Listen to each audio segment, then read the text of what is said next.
கிருபையும் நீதியும் பரிசுத்தமும் நிறைந்த நம்முடைய ஆண்டவருடைய அளவற்ற கிருபையினாலே இந்த நாளில் நாம் பாடினது போல திருக்கரத்தால் தாங்கி நம்மை திருசுத்தம் செய்வதற்காக நம்மை பாதுகாத்த ஆண்டவருடைய வசனத்தை கற்றுக்கொள்ளும்படியாக நாம் வந்திருக்கிறோம்.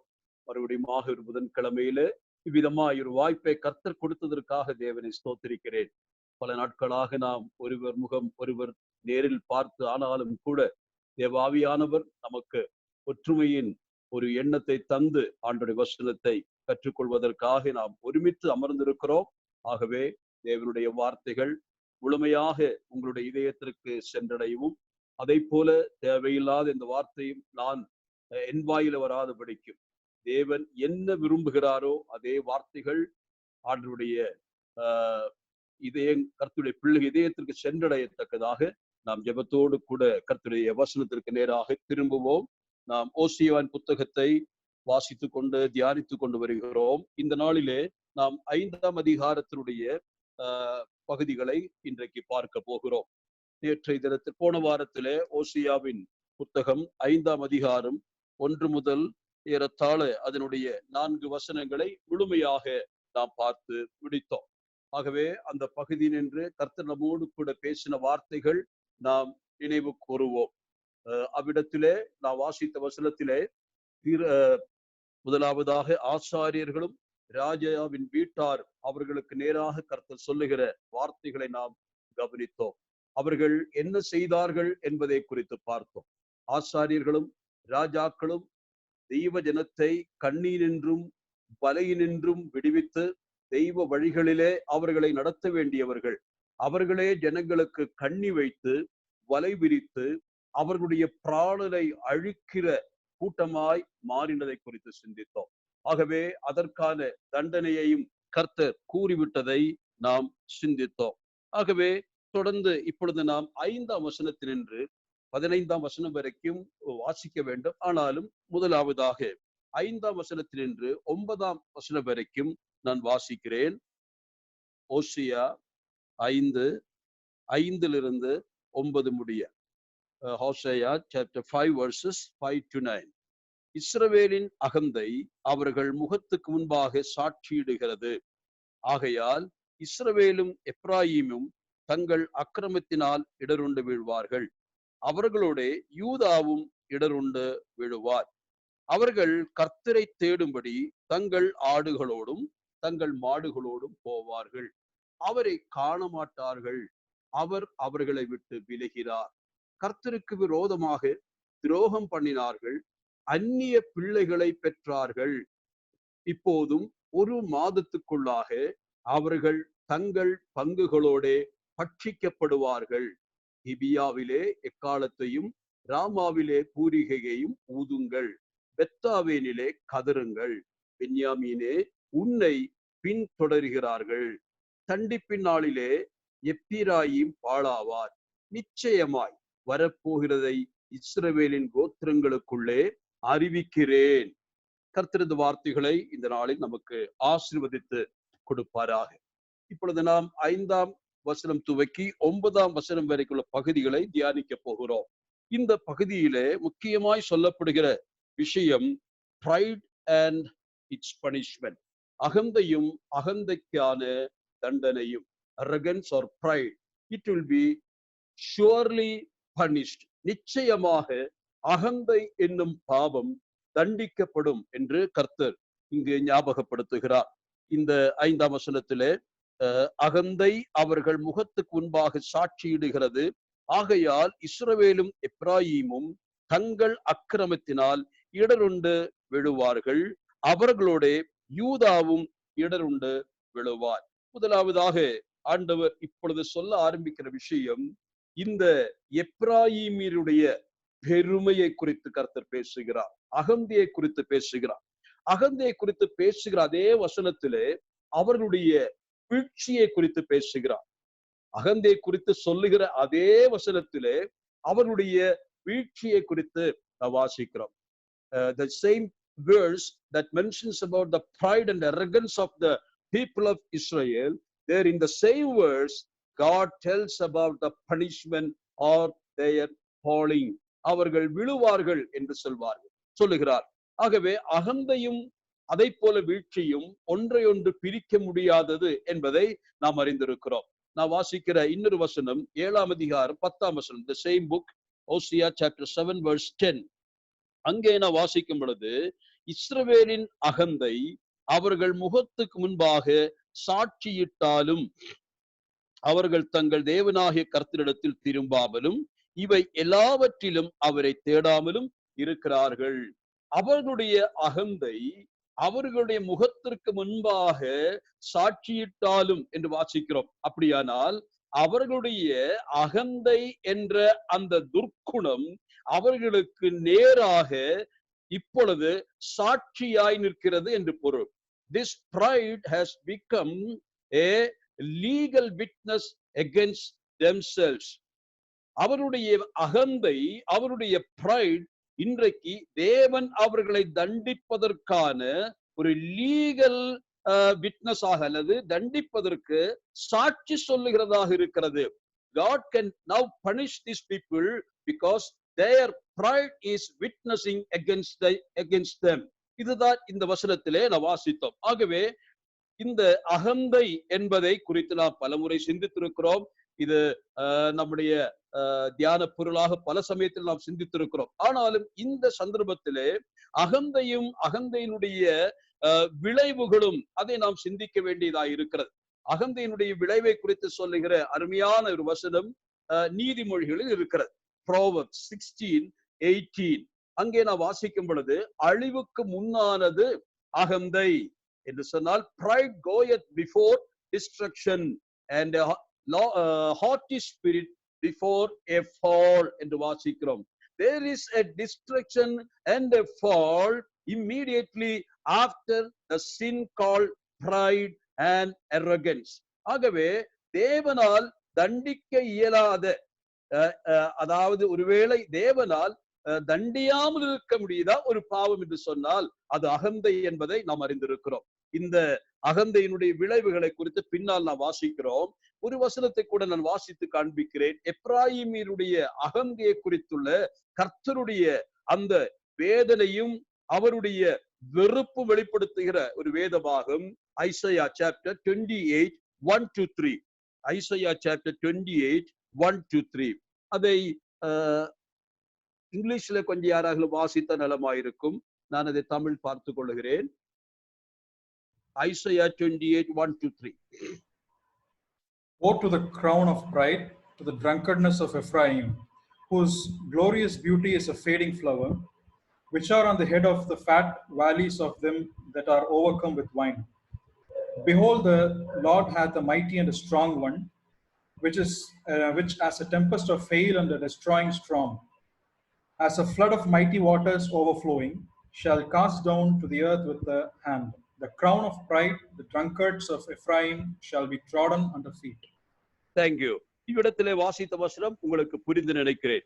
எப்பிராயிமுடைய வெறியரின் பெருமையின் கிரீடம். எப்பிராயிமினுடைய கிரீடம், அவர்கள் அணிந்திருக்கக்கூடிய கிரவுன் எதுவென்று கேட்டால், அவர்கள் தங்களுடைய சிரசில் அணிந்திருக்கக்கூடிய கிரீடமே பெருமையின் கிரீடமாய் இருக்கிறது என்று நாம் இங்கே வாசிக்க கேட்டோம். அப்படி பெருமையின் கிரீடம் சூடினவர்கள் என்ன ஆக்கப்படுவார்கள் என்பதுதான் 2ஆம் வசனம் வாசிக்கிறோம். அங்கே வாசிக்கும் பொழுது, புரண்டு வருகிற பெருவெள்ளம் போலவும் வந்து கையினால் அதை தரையில் தள்ளிவிடுவான். எப்ராயிமுடைய வெறியின் பெருமையின் கிரீடம் காலால் மிதிக்கப்படும். அந்த பெருமையினுடைய கிரீடம் கீழே தள்ளப்பட்டு பிறரால் காலால் மிதிக்கப்படும். பெருமை மிதிக்கப்பட்டு அழிக்கப்படும். பெருமைக்கு எதிராக தேவன் எதிர்த்து நிற்கிறதாக நாம் ஜேம்ஸ் யாக்கோவின் நிருபத்திலே வாசிக்கிறோம். பெருமையுள்ளவர்களுக்கு கர்த்தர் எதிர்த்து நிற்கிறார் என்று வாசிக்கிறோம். God resisted the pride. ஆகவே பெருமையை கர்த்தர் எங்கெல்லாம் பார்க்கிறாரோ அதை எதிர்த்து நின்று அதை கீழே தள்ளி அதை காலால் மிதித்து அழித்து விடுகிறதை நாம் பார்க்க முடியும். ஆகவே பெருமை என்பது, அகந்தை என்பது எவ்வளவு கொடிதானது என்பதை நாம் புரிந்து கொள்ள வேண்டும். காரணம், இந்த அகந்தை என்னும் பாவம் ஆரம்பமானது பூலோகத்திலே அல்ல, அது தேவ தூதர்கள் மத்தியிலே ஆரம்பமான பாவம் என்பதை நாம் அறிந்திருக்கிறோம். ஆதி பாவம் என்று கூட அதற்கு சொல்லலாம். ஆகவே பெருமையை அணிந்திருக்கக்கூடிய சாத்தானுடைய கிரீடம் ஒரு நாள் கீழே தள்ளப்பட்டு நசுக்கப்படும் என்பதையும் நாம் அறிந்திருக்கிறோம். ஆகவே இந்த பெருமை என்னும் பாவம் நம்முடைய அகத்தில் வருகிறதா என்பதை நாம் சிந்திக்க வேண்டும். அநேக சமயங்களிலே நாம் அறியாமலேயே இந்த பெருமை வந்து விடலாம். ஒபதியாவின் புத்தகத்தை நாம் படித்த பொழுது நாம் பலமுறை அதை கற்றுக்கொண்டோம். அறியாமல் நமக்கு அந்த பெருமை வர வாய்ப்பு இருக்கிறது. எதனால் பெருமை என்று கேட்டால், ஒருவேளை நாம் மற்றவர்களை விட தேவனால் ஆசீர்வதிக்கப்பட்ட ஒரே காரணத்தினாலே பெருமை வர வாய்ப்பு இருக்கிறது.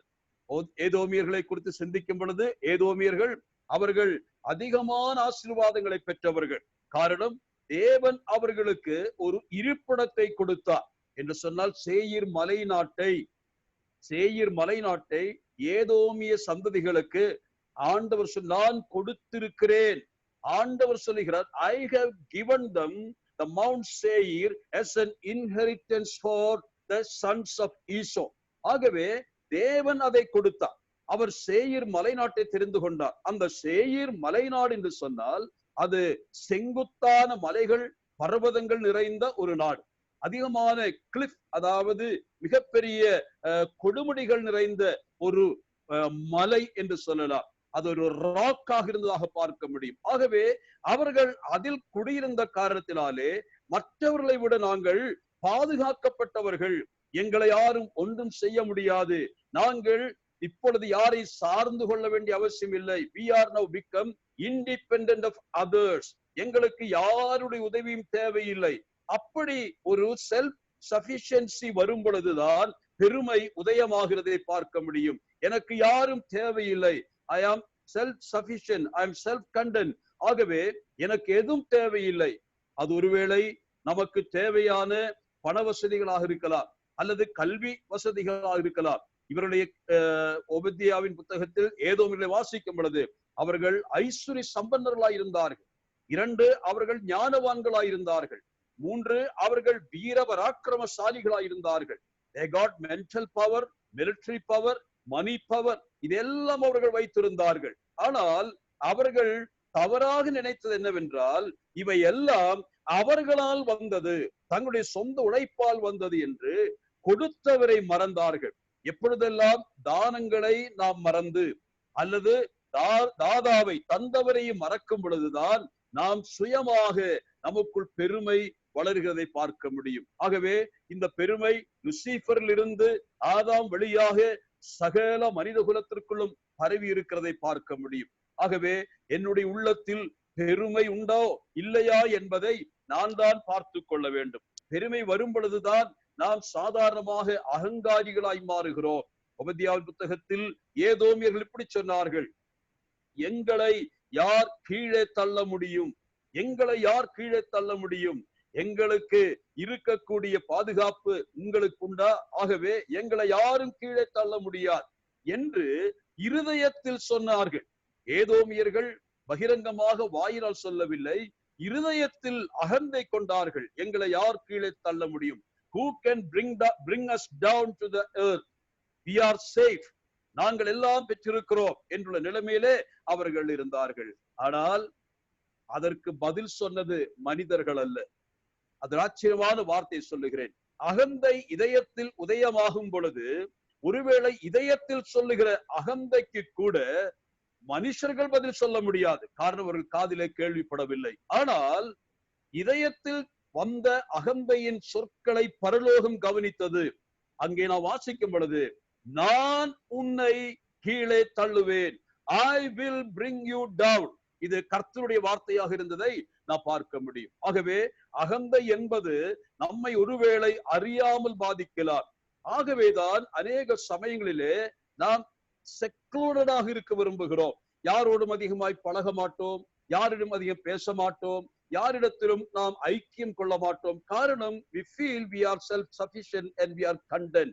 அதனாலே அநேக சமயங்களிலே நாங்கள் எல்லாம் பெற்றிருக்கிறோம், ஏன் மற்றவர்களை மதிக்க வேண்டும் என்ற தவறான எண்ணம் கூட வரலாம். ஆனால் பெற்றதெல்லாம் இறைவன் தந்த தானம் என்று எண்ணும் பொழுது பணிவும் வினயமும் தாழ்மையும் அப்படியே நமக்குள் வந்து சேர ஆரம்பிக்கிறது. நாம் பெற்றுக்கொண்டவர்கள், நாம் எதையும் சுயமாய் சம்பாதிக்கவோ நாம் சாதிக்கவோ இல்லை என்ற உணர்வு வரும் பொழுது நம்முடைய மனதில் வினயமும் தாழ்மையும் வருகிறது. நம்முடைய கர்த்தராகிய இயேசு கிறிஸ்து அவர்தான் வினயத்திற்கும் தாழ்மைக்கும் முன் உதாரணமாயிருப்பதை பார்க்க முடியும். அவர் சொல்லுகிறார், என் நுகமேற்று என்னிடத்தில் கற்றுக்கொள்ளுங்கள். நீங்கள் உங்கள் மேல் என் நுகத்தை ஏற்றுக்கொள்வது எதற்காக என்று சொன்னால், தாழ்மையையும் பணிவையும் கற்றுக்கொள்வதற்காக. லூசிபர் தான் இருந்த இடத்தினின்று மேல் நோக்கி பார்த்து நான் சிங்காசனம் உயர்த்துவேன் என்று சொன்ன பொழுது, இதோ அதே கர்த்தராகிய இயேசு கிறிஸ்து என்னும் தேவகுமாரன் இருக்கும் சிங்காசனத்தை விட்டு அவர் கீழ் நோக்கி வருகிறார். அவருடைய கான்டிசென்ஷனை குறித்து நாம் பிலிப்பியர் 2ஆம் அதிகாரத்திலே வாசிக்கிறோம். அவர் தன்னையே தாழ்த்துகிறதாக பார்க்க முடியும். அருமையானவர்களே, இந்த நாளில் கர்த்தர் நம்மோடு கூட பேசட்டும். நம்முடைய உள்ளத்தில் எனக்கு எல்லாம் உண்டு, நான் நிறைவடைந்திருக்கிறேன், நான் தேறிவிட்டேன், இனி எனக்கு யாரும் தேவையில்லை என்றுள்ள எண்ணம் வரும் பொழுது பிறரை அவமதிக்கவும் பிறரை கேவலமாய் பேசவும் நம்மாலே முடியும். ஆனால் நான் ஒன்றும் இல்லை, தேவன் தந்ததை தவிர, தேவன் என்னை பெரிதாக்கினாரை தவிர நான் ஒன்றும் சாதிக்கவில்லை என்னும் பொழுது நம்முடைய வாழ்க்கையில பணிவும் வினயமும் அதிகமாய் வருவதை நாம் பார்க்க முடியும். ஆகவே இந்த இடத்தில் அகந்தையை குறித்து கர்த்தர் பேசுகிறதை நாம் பார்த்தோம்.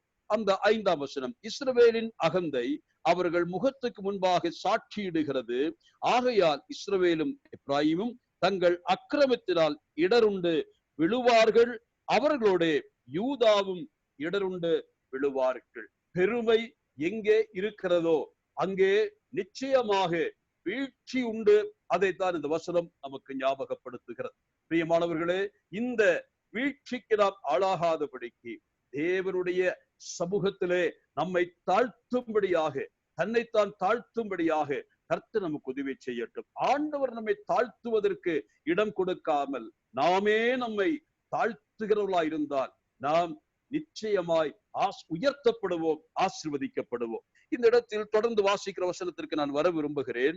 5ஆம் வசனத்திலே அகந்தை என்னும் பாபமும் பாவத்துக்கு வருகிற விளைவுகளை குறித்து பார்த்தோம். அதாவது pride and its punishment or consequence குறித்து நாம் சிந்தித்தோம். ஆகவே இப்பொழுது 6ஆம் வசனத்திற்கு வருவோம்.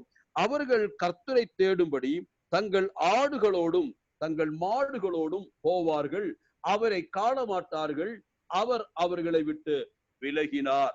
இந்த இடத்திலே அகந்தைக்காரர்களாகிய இந்த இஸ்ரவேல் அல்லது யூதாவின் மக்கள் கூட சேர்த்து சொல்லப்படுகிறது. ஆனால் இந்த இடத்திலே இஸ்ரவேல் மக்கள் அகந்தையாயிருக்கிறார்கள், அவர்கள் தங்கள் அக்கிரமத்தினால் விழுவார்கள் என்று கர்த்தர் சொன்னார். அப்படி சொல்லும் பொழுது அவர்கள் அந்த இடத்தில் செய்கிற காரியம் என்ன? அப்படியானால் நாங்கள் என்ன செய்ய போகிறோம்? நாங்கள் ஆடுகளோடும் மாடுகளோடும் கடந்து போவோம். எதற்காக? கர்த்தரை தேடுவதற்காக. எதற்கு இவர்கள் ஆடுகளோடும் மாடுகளோடும் போகிறார்கள்? நமக்கு நன்றாக தெரியும். ஆடுகளோடும் மாடுகளோடும் கர்த்தரிடத்திலே போவது என்று சொன்னால் அந்த ஆடுகளையும் மாடுகளையும் கர்த்தருக்கு பலியிடுவதற்காக, to give them as an offering unto the Lord. ஆகவேதான் இந்த flock, அதே போல கேட்டில், இப்படிப்பட்ட அந்த மிருகங்களோடு கூட போகிறதை நான் பார்க்க முடியும். இதில் அவர்கள் என்ன நினைத்தார்கள் தெரியுமா?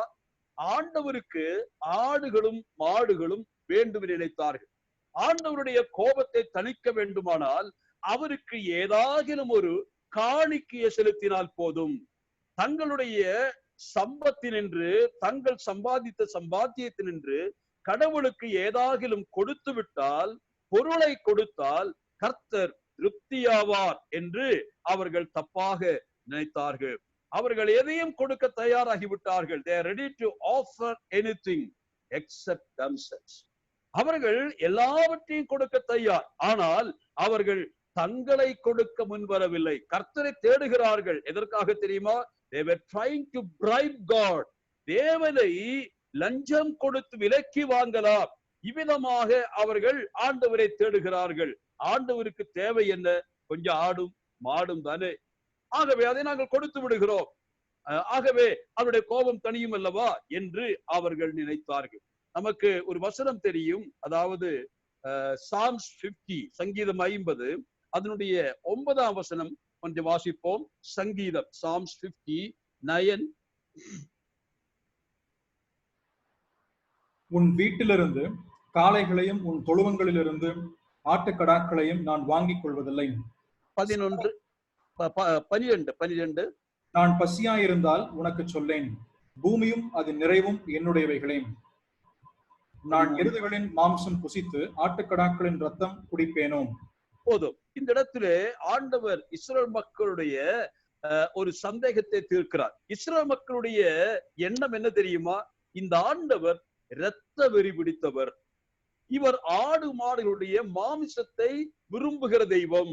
ஆகவே ஆடு மாடுகளை கொன்று இரத்தத்தை கொடுத்து விட்டால் இந்த தெய்வத்தை நாம் ஆராதித்து விட்டோம், அவருக்கு பிரியமாய் இருந்து விட்டோம் என்று தவறாக அவர்கள் எண்ணிக்கொண்டிருந்தார்கள். ஆகவே அவன் போனால் போகட்டும், கொஞ்சம் ஆடும் கொஞ்சம் மாடும் தானே, அதை ஆண்டவர் கொடுத்து விட்டால் அவர் நம்மை கை நீட்டி ஆசீர்வதிப்பார் என்று ஒருவேளை அவர்கள் நினைத்திருக்கலாம். ஆனால் கர்த்தர் சொல்லுகிறார், நான் என்ன ஆடுகளின் மாடுகளின் இரத்தத்தை குடித்து அதன் மாம்சத்தை புசிப்பதற்கா காணிக்கையை கொண்டு வர சொன்னேன்? நான் என்ன உங்களிடத்தில் எதிர்பார்த்தேன்? அதற்கு கீழே அவர் சொல்லும் பொழுது 14ஆம் வசனத்திற்கு வரும் பொழுது அவர் சொல்லுகிறார், நீ தேவனுக்கு ஸ்தோத்திர பலியிடு, உன்னதமானவருக்கு உன் பொருத்தனைகளை செலுத்தி என்று சொல்லுகிறார். இதன் பொருள் என்ன? Make a right relationship test. உன்னுடைய கையினின்று வாங்குகிற காணிக்கை எனக்கு பெரிதல்ல, எனக்கு உன் உள்ளத்தை தா, எனக்கு நீ வேண்டும். I should have a right relationship in your life. அது இல்லாமல் நீ காணிக்கையை கொடுப்பதினாலே என்னை திருப்தி செய்யலாம் நினைக்க வேண்டாம். ஏன்? காயின் கூட காணிக்கை கொடுத்தான், அது ஆண்டவரை திருப்தி செய்ததா? இல்லையே.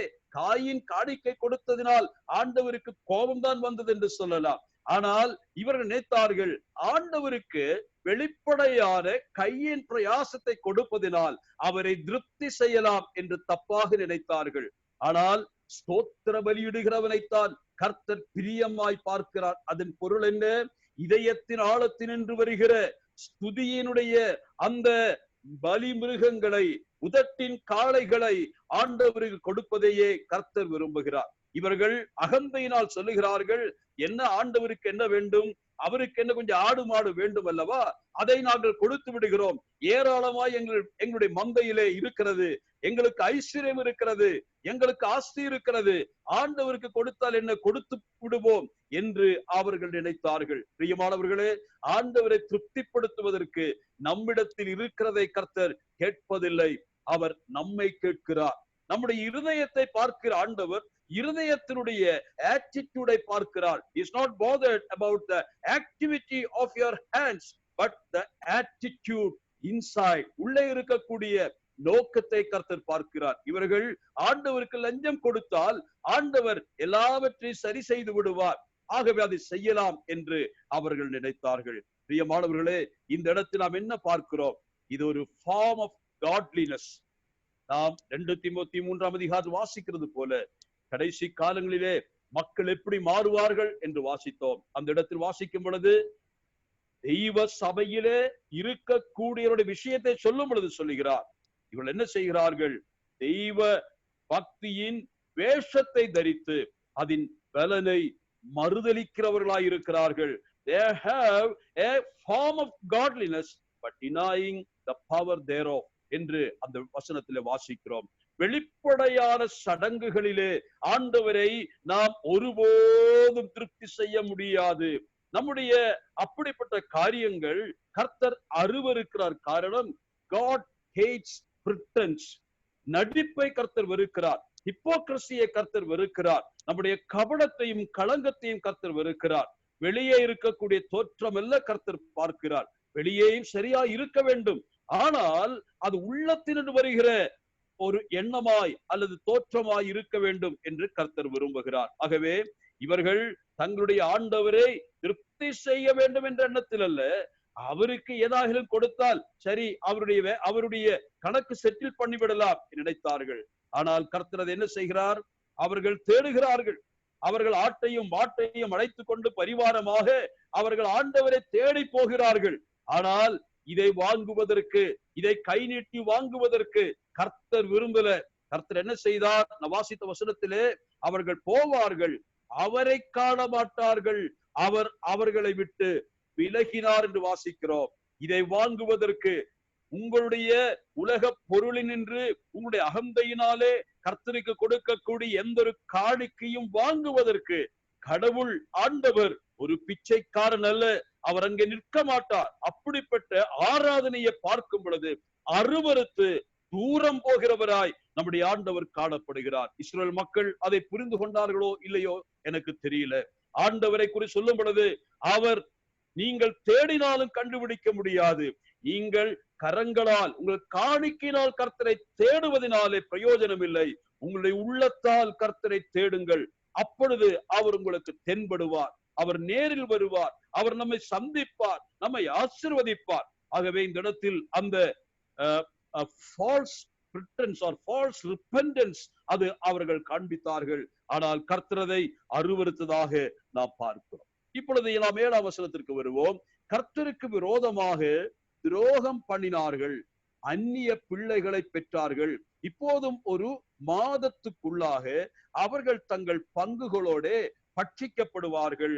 முதலாவது நான் சொன்னது பிரைட் அவர் உள்ளத்தில் ஆரம்பமானது. இரண்டாவதாக there was a false pretense, ஒரு ஹிப்போக்ரிட்டிக்கலான ரிச்சுவலான ஒரு பக்தி அவர்கள் வெளிப்படுத்தினார்கள். கர்த்தரதை ஏற்றுக்கொள்ள மனமில்லாமல் அவர் மறைந்து போனதை நாம் பார்க்கிறோம். இப்பொழுது அவர் சொல்லுகிற குற்றச்சாட்டு என்னவென்றால், துரோகம் என்ற வார்த்தை, கர்த்தருக்கு விரோதமாக துரோகம் பண்ணினார்கள், துரோகம் பண்ணினார்கள். இந்த வார்த்தை துரோகம் என்ற சொல் மிகுந்த பயத்தை உருவாக்குகிற வார்த்தை. துரோகம் என்பது ஒரு சாதாரண ஒரு சொல் அல்ல, நமக்கு தமிழிலும் அப்படிதான். ஆனால் அதனுடைய மூல மொழியிலாகட்டும் மற்ற மொழிபெயர்ப்புகள் எல்லாம் பார்க்கும் பொழுது ட்ரெச்சரி என்ற வார்த்தை பயன்படுத்தப்படுகிறது. What is treachery? துரோகம் என்று சொன்னால் உண்மையாக சொல்ல வேண்டுமானால் breach of a faithful covenant, ஒரு உடன்படிக்கையை பண்ணிவிட்டு அதை உடைத்து தள்ளுவது, வாக்குத்தத்தம் செய்தபின்னதாக பின்வாங்குவது, அல்லது ஒரு உடன்படிக்கையிலே கையெழுத்து விட்டுவிட்டு அதற்கு பின் அதை ரத்து செய்வதாக சொல்வது. இது எவ்வளவு பெரிய துரோகம் என்பதை கர்த்தர் சொல்லுகிறார். இந்த இடத்தில் ஆண்டவர் சொல்லுகிற வார்த்தை கர்த்தருக்கு விரோதமாய் துரோகம் பண்ணினார்கள். அந்த வசனம் இந்த இடத்தில் கொஞ்சம் சிந்திக்க வேண்டும். இந்த இடத்திலே ஆண்டவர் சொல்லுகிற துரோகம் என்ற அந்த சொல், it's a breach of marital covenant. அதாவது ஆண்டவர், இந்த வார்த்தை நமக்கு நன்றாக தெரியும், நாம் மல்கியாவின் புத்தகத்திலே அதை வாசிக்கிறோம். மல்கியா 2ஆம் அதிகாரம் 14ஆம் வசனம். தயவாக கொஞ்சம் வாசித்து பார்ப்போமா? மல்கியா, மலக்காய் 2:14, மல்கியான் புத்தகம் 2:14. ஏன் என்று கேட்கிறீர்கள்? கர்த்தர் உனக்கும் உன் இளவயதின் மனைவிக்கும் சாட்சியாயிருக்கிறார். உன் தோழியும் உன் உடன்படிக்கையின் மனைவியுமாகிய அவளுக்கு நீ துரோகம் பண்ணினாயேன். போதும், உன் மனைவியினிடத்திலே துரோகம் பண்ணினாயே. The breach of a marital contract is considered to be an act of treachery. இது கொடிய பாவமாக வேதத்தில் சொல்லப்படுகிறது. திருமண உறவில் அல்லது உடன்படிக்கையில் வருகிற பிரீச், அது தேவன் அருவருக்கிறதாக பார்க்க முடியும். காரணம், God is the witness for that covenant. அந்த உடன்படிக்கைக்கு கர்த்தரே சாட்சியாய் இருக்கிறார். ஆகவே கர்த்தர் அதை உன்னிப்பாய் பார்த்ததை நாம் மல்கியா புத்தகத்திலே வாசித்தோம். பிரியமானவர்களே, இவ்விடத்தில் கர்த்தர், மல்கியாவின் புத்தகத்திலே கர்த்தர் இஸ்ரவேல் மக்களுக்கு சொன்ன விஷயத்தை இப்பொழுது கர்த்தர் சொல்லுகிறார். இந்த இஸ்ரவேல் மக்கள் தங்களுடைய நாயகனாகிய, தங்களுடைய மேரிட்டல் ஹஸ்பண்ட் ஆகிய ஆண்டவருக்கு விரோதமாக அவர்கள் துரோகம் பண்ணினார்கள். மல்கியாவின் புத்தகத்திலே புருஷன் மனைவிக்கு விரோதமாய் செய்கிற அந்த பிரீச் ஆஃப் கான்ட்ராக்ட் அல்லது அந்த ட்ரெச்சரியை குறித்து சொன்னார். ஆனால் இங்கே கர்த்தர் சொல்லும் பொழுது, ஓசியாவின் புத்தகத்திலே கர்த்தர் சொல்லும் பொழுது, this treachery is not done by husband but by wife, this adulterous wife. அந்த விபிச்சாரம் செய்து கொண்டிருக்கக்கூடிய அந்த மனைவி செய்கிற துரோகத்தை குறித்து கர்த்தர் சொல்லுகிறார். நான் இதை உங்களுக்கு முன்னால் சொல்லி இருக்கிறேன். ஆண்டவருக்கும் இஸ்ரவேல் மக்களுக்கும் இடையில இருக்கக்கூடிய உறவை குறித்து நாம் சொல்லும் பொழுது எரேமியாவின் புத்தகம் 31:32 நாம் வாசிக்கிறோம். ஜெரமியா 31:32 அவ்விடத்திலே நாம் வாசித்த பொழுது ஒன்றை நாம் அறிந்து கொண்டோம். When God delivered these people from the captivity of Egyptian or Egypt, that day when they came out, God hold their hand. He took them by his hand and made a covenant with them. என்ன covenant என்று கேட்டால், hereafter I will be your marital husband or husband of covenant. நான் உன்னுடைய உடன்படிக்கையின் கணவனாயிருப்பேன், நீ எனக்கு உடன்படிக்கையின் மனைவியாயிருப்பாய் என்று கர்த்தர் அந்த நாளில் ஒப்பந்தம் செய்திருந்தார். ஆனால் காலப்போக்கிலே இந்த திருமண உறவிலே வந்த விரிசல் எப்படி நடந்தது? கணவன் துரோகம் செய்ததினால் அல்ல, மாறாக இஸ்ரவேல் என்னும் விபிச்சாரிணியாய் இருக்கக்கூடிய அந்த மனைவி செய்த துரோகத்தினாலே ஆண்டவர் இந்த வார்த்தைகளை சொல்லுகிறார். ஆகவே இந்த இடத்தில் வாசிக்கும் துரோகம் என்ற வார்த்தை வரும் பொழுதெல்லாம் நாம் அதை மனதில் கொள்ள வேண்டும். This children of Israel, as a adulterous wife of God, has made a treacherous act, a breach of contract with their husband. இதுதான் கர்த்தர் சொல்லுகிற மிகப்பெரிய பாவமாய் இங்கே பார்க்கிறோம். அவன் விளைவாக கீழே வருகிற வசனத்தை நீங்கள் பாருங்கள். கர்த்தருக்கு விரோதமாய் துரோகம் பண்ணினார்கள். நடந்தது என்ன தெரியுமா? அங்க வாசிக்கிறோம், அந்நிய பிள்ளைகளை பெற்றார்கள். They have brought forth illegitimate children. அவர்கள் என்ன செய்தார்கள்? அவர்கள் இஸ்ரவேல் என்னும் தன் மனைவி ஆண்டவரிடத்திலே துரோகம் பண்ணி அவள் கடந்து போன பொழுது அவர்கள் எங்கே போனாள் என்று பார்த்தால், அவள் தன் கணவனுக்கு விரோதமாய் போய் அந்நிய புருஷனோடு கூட அவள் நடந்ததை குறித்து கர்த்தர் சொல்லுகிறதை நாம் பார்க்க முடியும். இந்த புத்தகத்தில் ஒரு வசனத்தை வாசிக்க விரும்புகிறேன். ஓசியாவின் புத்தகம், இதே புத்தகம் 2ஆம் அதிகாரம், the same book Hosea chapter 2 verse 13. தயவாக நாம் அந்த வசனத்தை வாசிப்போம். ஓசியா 2:13. அவள் பாகால்களுக்கு தூபம் காட்டி தன் நெற்றி பட்டங்களினாலும் தன் ஆபரணங்களினாலும் தன்னை சிங்காரித்துக் கொண்டு தன் நேசரை பின்தொடர்ந்து என்னை மறந்து போன நாட்களின் நிமித்தம் அவளை விசாரிப்பேன் என்று கர்த்தர் சொல்கிறார். பாருங்கள், இந்த வசனத்தை ஆண்டவர் ஓசியா மூலமாய் சொன்னதை பார்க்கும். அவள் பாகால்களுக்கு தூபம் காட்டி தன் நெற்றி பட்டங்களினாலும் தன் ஆபரணங்களினாலும் தன்னை சிங்காரித்துக் கொண்டு தன் நேசரை பின்தொடர்ந்து என்னை மறந்து போன நாட்களின் நிமித்தம் அவளை விசாரிப்பேன். அவள் என்ன செய்தாள்? இங்கு கோமரை குறித்துதான் ஓசியா சொல்லுவது போல நான் பார்க்கிறோம். கோமர் அதே பாவம் தான் செய்தாள். ஓசியா என்னும் உத்தம கணவனுக்கு விரோதமாக அவள் கடந்து போய் இவ்வளவு கேவலமான ஒரு பாவத்தை செய்தாள். அவள் தன் நேசரை பின்தொடர்ந்து போனாள். She followed after her lovers என்று வாசிக்கிறோம். அவள் போனாள். அமிதமாய் அவர்களோடு சேர்ந்ததினாலே என்ன செய்யப்பட்டது? அங்கே வாசிக்கும் பொழுது அவள் செய்ததின் அந்த விட்டு போனதின் விளைவாக, நேசரோடு சேர்ந்ததின் விளைவாக நான் வாசித்த வசனம் நம்மை பயமுறுத்துகிறது. அந்நிய பிள்ளைகளை பெற்றார்கள். இஸ்ரவேல் மக்கள் அந்நிய பிள்ளைகளை பெற்றார்கள். இதை நமக்கு காட்டுகிறது. இந்த இடத்தில் இஸ்ரவேல் தேசத்தாருடைய, இஸ்ரவேல் என்னும் மனைவியினுடைய அந்த அந்நிய நேசர் யார்? நமக்கு நன்றாக தெரியும். அந்த காலகட்டத்திலே அவர்கள் வழிபட்ட பாகால் என்னும் தெய்வம். பாகால் என்னும் தெய்வம், அந்த பாகாலை அவர்கள் சேவிக்கிறார்கள். அந்த பாகாலுக்காக தங்களுடைய உடலையும் தங்களுடைய உடைமைகளையும் அவர்கள் ஒப்பு கொடுக்கிறார்கள். அவருடைய சரீரம் அபியூஸ் பண்ணப்படுகிறது.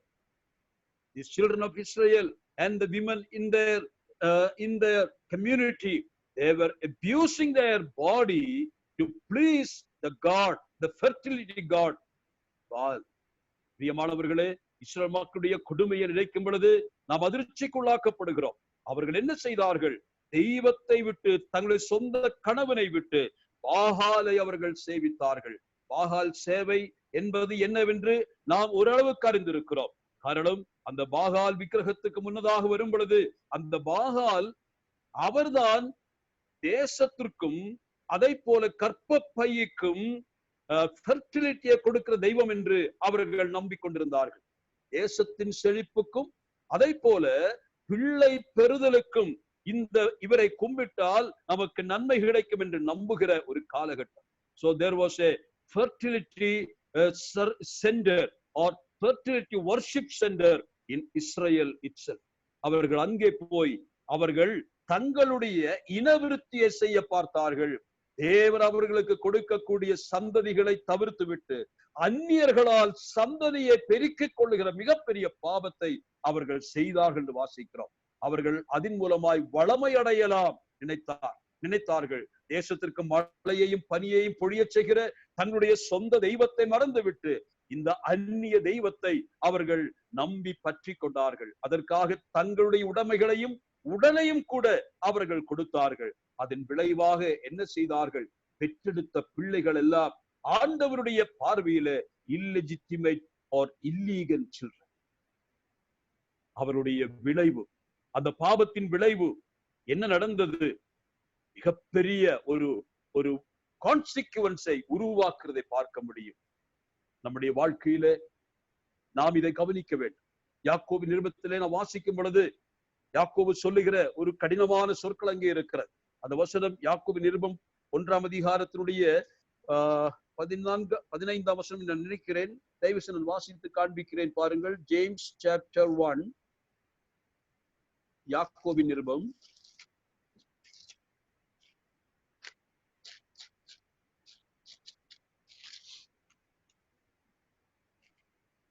1ஆம் அதிகாரத்தினுடைய 14-15 வசனம். அவனவன் தன் சுய இச்சையினாலே இழுக்கப்பட்டு சிக்குண்டு சோதிக்கப்படுகிறான். பின்பு இச்சையானது கர்ப்பம் தரித்து பாவத்தை பிறப்பிக்கும்.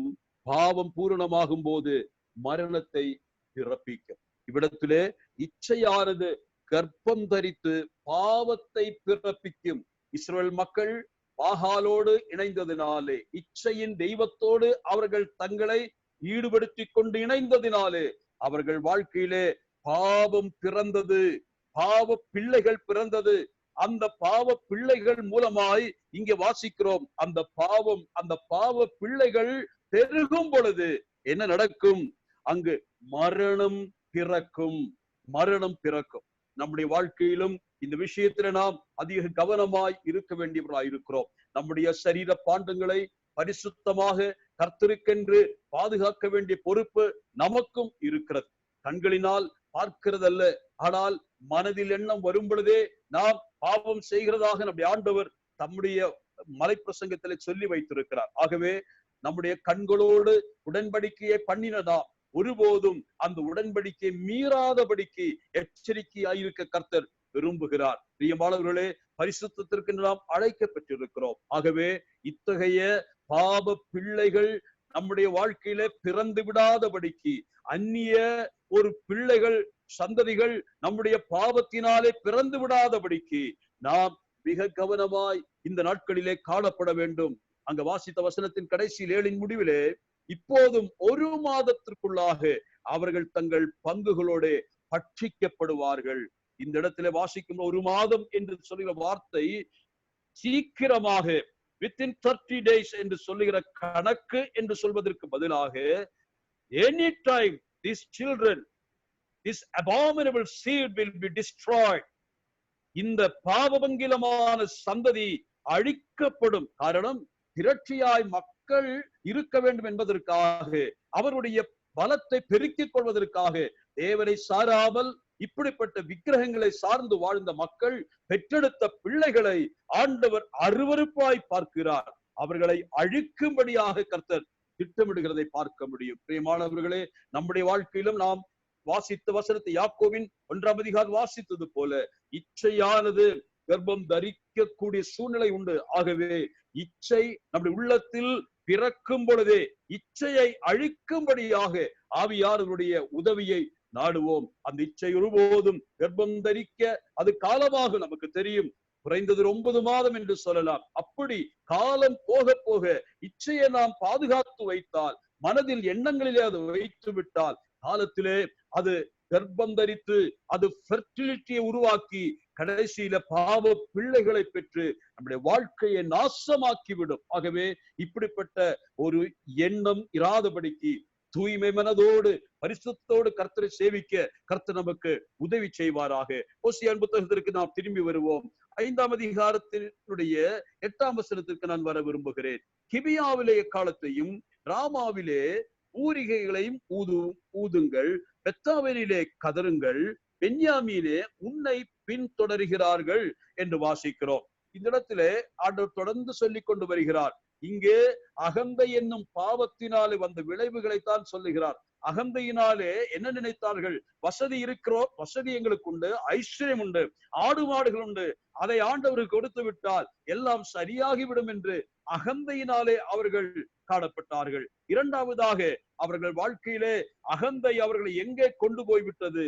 சொந்த கணவனை கூட மறுதலித்து அந்நிய புருஷர்களை நாடி செல்வதற்கு துணிச்சல் கொடுத்தது. அந்த பாவபங்கிலமான வாழ்க்கையின் விளைவாக அவர்கள் பிள்ளைகளை பெற்றெடுத்தார்கள். ஆனால் அது லீகல் சில்ட்ரன் அல்ல, அது இல்லீகல் என்று கர்த்தர் சொல்லுகிறார்.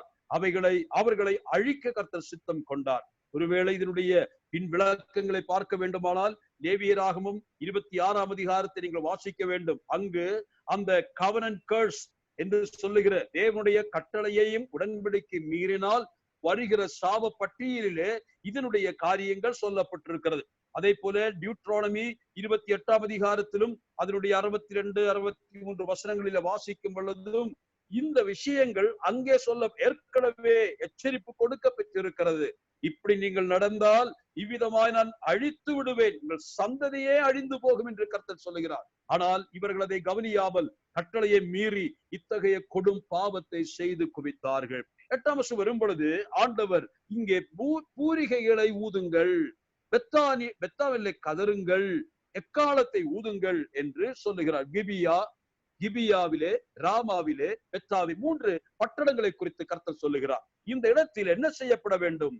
எக்காலங்கள் தொனிக்கப்பட வேண்டுமாம், பூரிகைகள் ஊதப்பட வேண்டுமாம். இந்த இடங்கள் எது என்று பார்த்தால் இந்த இடத்தை நாம் அதனுடைய ஜியோகிராபிக்கலா பார்த்தால் அது இக்காலத்தில எப்படி அடையாளம் கண்டுகொள்வது என்பது கடினமாயிருக்கிறது. ஆனாலும் இதை பார்க்கும் பொழுது இது தென் தேசத்தினுடைய வட எல்லையிலே இருக்கக்கூடிய இடங்கள். தென் தேசம் என்று சொல்லுகிற யூதேய தேசத்தினுடைய வட எல்லையில் இருக்கக்கூடிய தேசங்கள் என்று சொல்லலாம். அதை போல இந்த கிபியாவும் ராமாவும் எருசலேமுக்கு அருகிலே வடபகுதியில் இருக்கக்கூடிய தேசம். எருசலேம் கீழே, அதற்கு மேலே இருக்கக்கூடிய பட்டணங்களாக இருக்கிறதையும் நீங்கள் பார்க்க முடியும். அதை போல இந்த இடங்களை பார்த்தால் இந்த இடங்கள் எல்லாமே குறிப்பாக பென்யாமீனுடைய எல்லைக்குட்பட்டது. இந்த பெஞ்சமின் டிரைபினுடைய சுதந்திரத்திற்கு உட்பட்ட இடங்களாக இருக்கிறது. ஆனால் இதை நாம் சிந்திக்கும் பொழுது இந்த இடத்தை நீங்கள் பார்த்தால் வடதேசத்தையும் தென் தேசத்தையும் இணைக்கக்கூடிய ஒரு பாலமான இடம் என்று சொல்லலாம். இட்ஸ் a boundary என்று சொல்லலாம். ஆகவே அவ்விதமாக மேல் இருக்கக்கூடிய வடதேசம் இஸ்ரவேலையும் தென் தேசமாகிய யூதாயையும் இணைக்கக்கூடிய அந்த இடைப்பு இடம் என்று சொல்லலாம். அதுதான் பென்யமீனுக்கு சொந்தமான இடம்தான். ஆனால் என்ன நடந்தது? காலப்போக்கிலே அந்த எல்லைகளை அளந்து வந்த பொழுது இந்த தேசங்கள் இஸ்ரவேல் என்னும் வடதேசத்திலே அது போய் சேர்ந்து விட்டது. ஆகவேதான் அந்த இடத்துல சொல்லும் பொழுது இஸ்ரவேலுடைய எல்லைக்குட்பட்டதாக இப்பொழுது எண்ணப்படுகிறது. ஆனால் இது 2 தேசத்தை இணைக்கக்கூடிய இடமாயும் இருக்கிறது என்று சொன்னால் இதுதான் தொடும் இடம், சந்திக்கும் இடம் என்று சொல்லலாம். தொற்று வருகிற இடம், சோசியல் டிஸ்டன்சிங் இல்லாத இடம் என்று சொல்லலாம். அமிதமாக தேசங்கள் இணைந்திருக்கக்கூடிய இடமாக இதை குறித்து குறிப்பிடலாம். அந்த இடத்தில் என்ன செய்யப்பட வேண்டும்? அந்த இணைக்கிற இடத்திலே என்ன நடக்க வேண்டும்? எக்காலம் ஊதப்பட வேண்டும். There should be a blowing of trumpet. அதை போல பூரிகைகள் ஊதப்பட வேண்டும் என்று சொல்லப்படுகிறது. இந்த பூரிகைகள் நாம் நினைக்கிறது போல யோவேலின் புத்தகத்திலே சொல்லப்படுகிற பூரிகைகள் அல்ல. யோவேல் புத்தகத்தின் 2ஆம் அதிகாரம் 15 வாசித்தால், யோவேல் 2:15 வாசித்தால், சீயோனிலே எக்காலம் ஊதுங்கள், பரிசுத்த உபவாச நாளை நியமிங்கள், விசேஷித்த ஆசரிப்பை கூறுங்கள் என்று சொல்லுகிற ஒரு வாசகத்தை வாசித்தோம். அங்கே சீயோனிலே எக்காலம் ஊதுகிறார்கள். அதை எதற்காக ஊதப்பட வேண்டும் என்று கேட்டால், உபவாச நாளை நியமிப்பதற்கான அறிவிப்பு. இரண்டாவதாக விசேஷித்த ஆசரிப்பை கூறும்படியான எக்கால துவனி. ஆனால் இங்கே சொல்லப்படுகிற இந்த எக்காலமும் பூரிகையும் உபவாச நாளுக்கோ அல்லது ஆசரிப்புக்கோ அல்லது தெய்வீகமான ஆராதனைக்கோ கூட்டுவதற்கான எக்கால துவனி அல்ல. மாறாக கிபியாவிலே காலத்தையும் ராமாவிலே பூரிகை ஊதுங்கள், பெத்தாவிலே கதறுங்கள். இந்த கதறுங்கள் என்று சொல்லுகிற அந்த வார்த்தை அதனுடைய உண்மையான அர்த்தத்தை பார்த்தால், பெத்தாவினிலே போருக்கான முரசை கொட்டுங்கள், போர் முரசை கொட்டுங்கள். மலையாளத்திலே போர் விழி என்று அங்கு சொல்லப்பட்டிருக்கிறது. அதாவது யுத்தத்திற்காக அறிவிக்கப்பட வேண்டும் அல்லது எக்காலம் ஊதி இந்த தேசத்தில் இதோ நீங்கள் யுத்தத்திற்கு ஆயத்தப்பட்டு விடுங்கள், சத்ரு வரப்போகிறார், உங்களை அழிப்பதற்கு சத்ரு வரப்போகிறது என்பதை அந்த வசனம் நமக்கு ஞாபகப்படுத்துகிறது.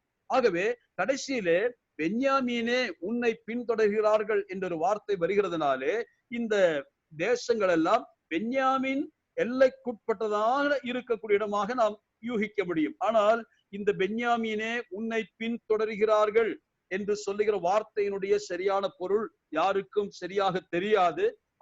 அதனுடைய அதை கண்டுபிடிப்பதற்காக நியாயாதிபதி புஸ்தகம் 5ஆம் அதிகாரம் 14 இருக்கக்கூடிய வார்த்தையை எடுத்து சொல்கிறார்கள் பண்டிதர்கள்.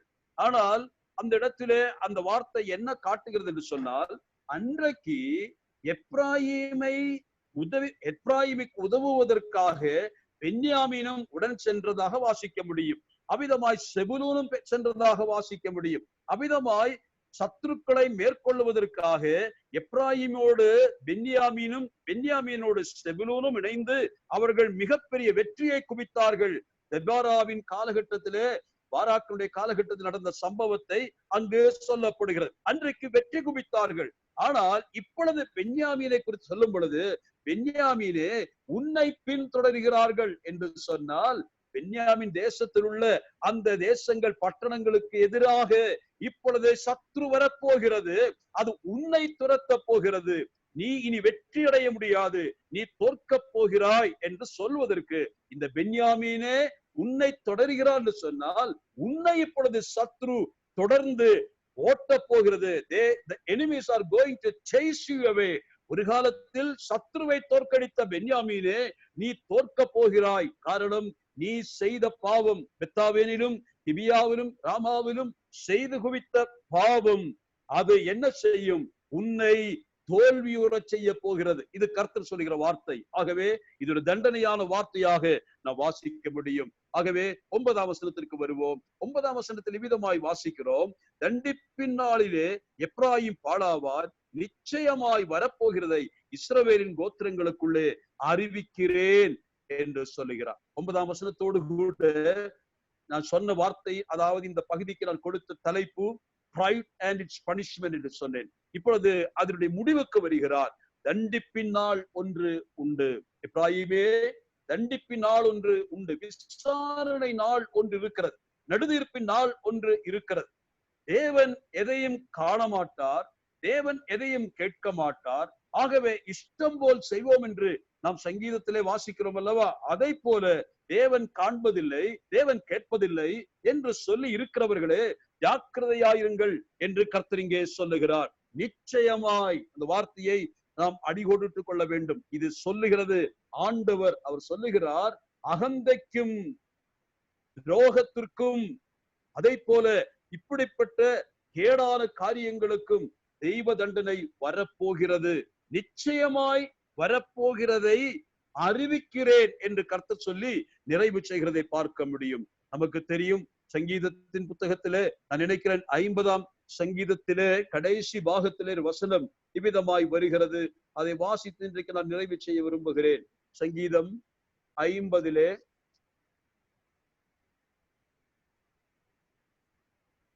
21வது வசனம் கொஞ்சம் வாசிக்கலாமா? சங்கீதம் Psalm 50:21.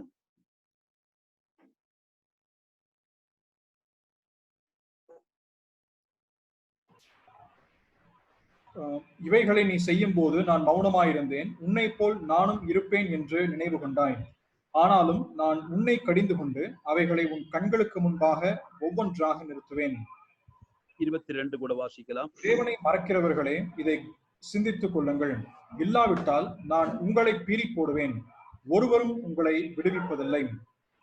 போதும். ஆண்டவருடைய குரோதத்தின் கோபத்தினுடைய வார்த்தைகள் சங்கீதத்திலே வாசித்து நாம் முடிக்க போகிறோம். இவ்விடத்திலே வாசித்த வசனம் 9ஆம் வசனம், தண்டிப்பின் நாளிலே எப்ராயிம் பாழாவார், நிச்சயமாய் வரப்போகிறதை இஸ்ரவேலின் கோத்திரங்களுக்குள்ளே அறிவிக்கிறேன். வரப்போகிறதை தேவன் முன்கூட்டி அறிவிக்கிறார், எச்சரிப்பை கொடுக்கிறார். நீ அழியக்கூடாது என்று கர்த்தர் விரும்புகிறார். ஆனால் அதையும் மீறி நீ தொடர்ந்து வாழ்ந்தால் உனக்கு வரக்கூடிய தண்டனை நிச்சயமாய் நிறைவேறும். அதுதான் கர்த்தர் சொல்லி நிறைவு செய்கிறார். ஆகவே இந்த நாளில் கற்றுக்கொண்ட பாடம், நம்முடைய வாழ்க்கையில் அகந்தையின் எண்ணங்கள் வரும் பொழுது, ஆண்டவரே அதை என்னை விட்டு அகற்றும், நான் உம்மை போல தாழ்மையுள்ளவனாக மாற எனக்கு கிருபை தாரும், எனக்குள்ளதிலே நான் பெருமை கொள்ளாதபடிக்கு அன்று உம்மில் நான் மகிழ்ச்சியும் பெருமையும் கொள்ளும்படியாய் கிருபை தாரும். இரண்டாவதாக, ஆண்டவரே ஒரு காலமும் எனக்குள்ளதை கொண்டு, என்னுடைய சொத்து சுகங்களை என்னுடைய சொத்து வசதிகளை கொண்டு உம்மை பிரியப்படுத்தலாம் என்று தப்பு கணக்கு போடாதபடி என்னை காத்துக்கொள்ளும். எனக்குள்ளதை வைத்துக் கொண்டு, என்னுடைய ஐஸ்வர்யத்தை வைத்துக் கொண்டு ஆண்டவரை பிரியப்படுத்தலாம் என்ற அந்த அகந்தை எனக்கு இல்லாதபடி காத்துக்கொள்ளும். அதை போல ஆண்டவரே, என்னை கைபிடித்து கற்புள்ள கன்னிகையாக என்னை மணமுடிப்பதற்காக விவாக நிச்சயம் பண்ணின என் ஆண்டவருக்கு நேராக, ஆண்டவருக்கு விரோதமாக நான் ஒருபோதும் என்னுடைய உலக வாழ்க்கையிலே துரோகம் செய்ய மாட்டேன். கற்புள்ள கன்னிகையாக என்னை நான் பாதுகாப்பேன். என்னுடைய ஆத்தும மணவாளனா இயேசு கிறிஸ்துவனுடைய அந்த வருகை நாளிலே நான் கரைதிரையற்றவனாக, ஆண்டவருக்கு முன்னதாக பாத்திரவானாக நிற்க என்னை பாதுகாத்துக் கொள்ளுவேன் என்ற பொருத்தனையை நாம் செய்வோம். 8ஆம் வசனத்திற்கு வந்த பொழுது வாசித்த வசனத்தின்படியாக ஒருபோதும் மாய்மாலமான ஒரு வாழ்க்கை நமக்கு வேண்டாம். அதற்கு பதிலாக தேவன் அந்த மாய்மாலத்தை வெறுக்கிறதுனாலே அவர் எக்காலத்தோடு வரப்போகிறார் என்று சொன்னால், அவர் யுத்தத்திற்காக வருகிறார். எதிர்த்து நிற்கிறவராக, அதாவது பெருமை உள்ளவர்களுக்கு விரோதமாய் எதிர்த்து நின்று போராடி யுத்தத்தை செய்ய வருகிறவரை போல ஆண்டவர் எக்காலத்தை ஊதச் சொல்லுகிறார். அவர் வருகிறார், அவருடைய நியாய தீர்ப்பினால் நெருங்கி இருக்கிறது என்பதையும் ஞாபகப்படுத்தினார். கடைசியாக மறுபடியும் சொன்னார், அகந்தைக்கு நிச்சயமாய் தண்டனை உண்டு, மறந்து விடாதே என்று சொல்லி கர்த்தர் எச்சரிக்கிறார். இல்ல, உங்களை பீறி போடுவேன், யாரும் என் கையினின்று உங்களை விடுவிக்க முடியாது. இது இஸ்ரவேல் சொல்லுகிற விஷயம்தான். ஆனால் விசுவாசிகளாய் நம்மை பொறுத்த மட்டில் தேவன் நம்மை பீறி போடுவார் என்று சொல்வதனுடைய விளக்கம், தேவன் நம்முடைய ஆன்மீக வாழ்க்கையிலே நமக்கு நிச்சயமாய் சிக்ஷைகளை கொடுப்பார். அதன் விளைவாக மறுபடியும் நாம் அவரிடத்தில் சேர்ந்து வருவதற்கு அந்த சிக்ஷைகளை கர்த்தர் பயன்படுத்துகிறார். All his disciplinary actions are meant for our restoration. நம்மை அழிப்பதற்காக அல்ல, நம்மை திருத்துவதற்காக, திரும்ப சேர்த்துக் கொள்வதற்காகத்தான் என்பதை கர்த்தர் நமக்கு சொல்லுகிறார். ஆண்டவருடைய பரிசுத்த நாமம் மகிமைப்படுவதாக. தேவ கிருபை நம் அனைவரோடும் கூட இருப்பதாக. ஆமென்.